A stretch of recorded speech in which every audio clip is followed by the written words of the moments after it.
Hey guys, this is Hafiz. Today I'm going to share some information about the carrier unit.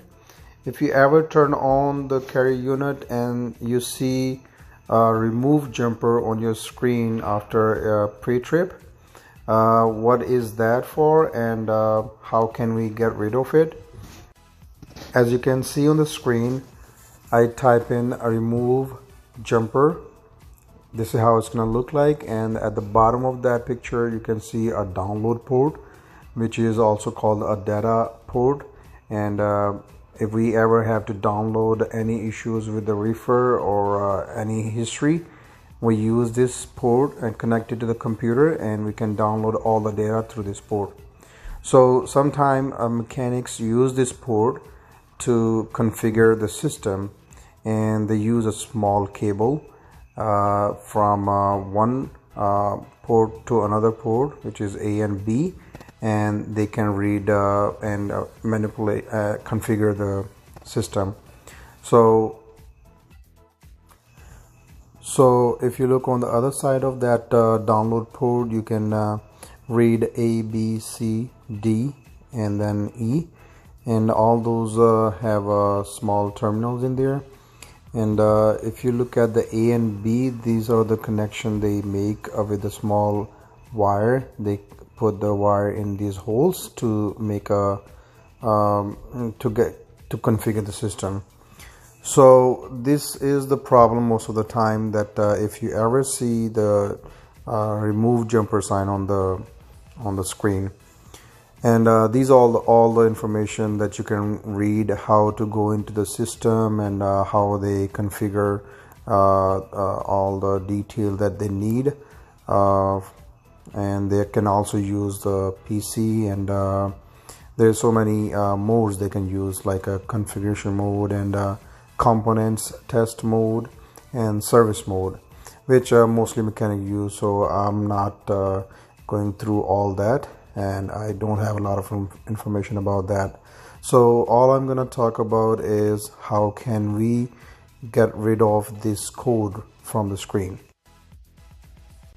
So just to let you know that I'm not a mechanic, and I did that to save road service and start the unit. So if you ever see that remove jumper sign on your screen, you're not gonna be able to start the unit, and you cannot clear that code at all because it's not going to let you go through the system. So all you have to do, look at that data port, and there's terminals A and B. So these are the two terminals that mechanic use to configure the system. So most likely when they are open like this and have no cover, there's a huge chance that the water can go through those terminals and cause some corrosion and rust, and it's going to send a signal to the computer that there is a jumper on it. So you're going to see that sign on the screen.